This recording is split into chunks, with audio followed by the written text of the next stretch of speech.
Day 9 of training camp in the books. I'm Dan-Labbe alongside Mary-Kay-Cabot, and Mary-Kay, kind of more of a walkthrough today than an actual practice. Not a ton of excitement. Is that sort of what you're expecting as the week goes along here as they prepare for preseason game number 1 against Washington? Well, I kind of thought today would be a walkthrough. It was a shortened practice. It was only about 2 hours, and coming off the scrimmage and again heading into the game, I figured that this would be a little bit of a lighter day. And you know, they have so many guys injured, so they needed a day like this. And of course, as we go along, more join the list. Yeah, Sean Drone, of course, is the guy we'll talk about first. He came out in a cast. Mike Pettine says he doesn't think it's real serious, more of a precautionary thing, but let's be honest, anytime a guy's in a cast, you got to worry a little bit, right? Yeah, he banged up the thumb. It had to have happened in the scrimmage on Friday night, although I saw him right afterwards. He was holding his daughter. He looked absolutely fine. Didn't seem to be in any pain. But very disappointing for Sean Drone to go out, even if he's just out for a short period of time, because there are so many running backs out. Duke Johnson's still out. Malcolm Johnson is still out. Terrence West just got back today with the calf injury. He's going to probably have to take it a little easy. And Glenn Winston is still out with the knee. So to see Sean Drone go out, very disappointing, because as you know, Dan, he was having an excellent camp. Yeah, he was. Duke Johnson, of course, will not play against Washington. Mike Pettine made that official today. We also got to hear from Wilbert Montgomery, the running backs coach today. And Mary-Kay, he never disappoints when he talks.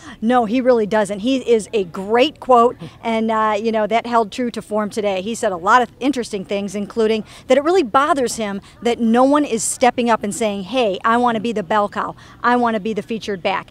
He talked specifically about Isaiah Crowell. He said, he needs to show me that he's hungry. And I said, is he not doing that? And he said, you know, not to the extent that he needs him to. So he's calling these guys out a little bit. He wants somebody to step up. Of course, it's going to be hard to step up if you're not healthy. And he had some things to say about that, too. You know, he said basically he didn't think that the running backs came in the kind of condition that they needed to avoid some of the nagging muscle injuries. Something a little different, too, from last year. He mentioned that he wants one guy. Of course, last year they rotated guys in and out. There was a lot of talk about rhythm and things like that. That really wasn't what Kyle Shanahan wanted, but Wilbert Montgomery sounds like a guy who wants one guy to step up and carry the load. Well, you know, actually Kyle Shanahan did want the same thing, but they couldn't find that guy to do it last year. They didn't have consistency from Terrence West, Isaiah Crowell. They both had some maturity issues, and they were both kind of feeling their way. But now they're a year older, and Montgomery, he's ready for somebody to step up and say, hey, I want the football. I'm your guy. I want to be a star. I mean, that's what he's looking for. And he thinks any of them are capable of it. No one's really in the lead for that right now. He thinks Duke can do it. Isaiah, Terrence, somebody show me you want the darn football. Now, if there's one guy who's kind of made a name for himself in camp going back to last year, Scott Solomon. We got to hear from the outside linebackers coach today, and he was asked about Scott Solomon and how does a guy like that get cut over and over again, and he kind of said, I don't know, and it's probably not going to happen here. No, it's not going to happen here. In fact, you know, he's right in there in a starting role opposite Paul Kruger, and it looks like it's going to stay that way based on the fact that Barkevious Mingo now is going to be out for a significant amount of time. Nate Orchard is coming along, but I actually think that Scott, you know, is still ahead of him, and you know, and might stay that way. There'll probably be a rotation. You'll see guys filtering in there and keeping them fresh so they can rush the passer. But he's been a pleasant surprise for them. Had high praise for Nate Orchard as well, who's coming off a really good week of camp.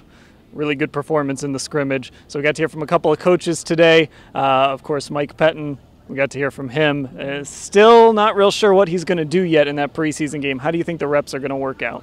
Well, you know what, I would have to think that Josh will start out there and get a series or two. Then I think they'll put Johnny in. And again, like you said, Duke is out there. The game won't be what it would have been if all these guys were healthy. You've got Dwayne Bowe out. You've got Terrell Pryor still standing around on the sideline. So I think that they'll try to get the starters in and out pretty quickly. All right, that'll do it from day 9 of training camp. She's Mary-Kay-Cabot. I'm Dan-Labbe.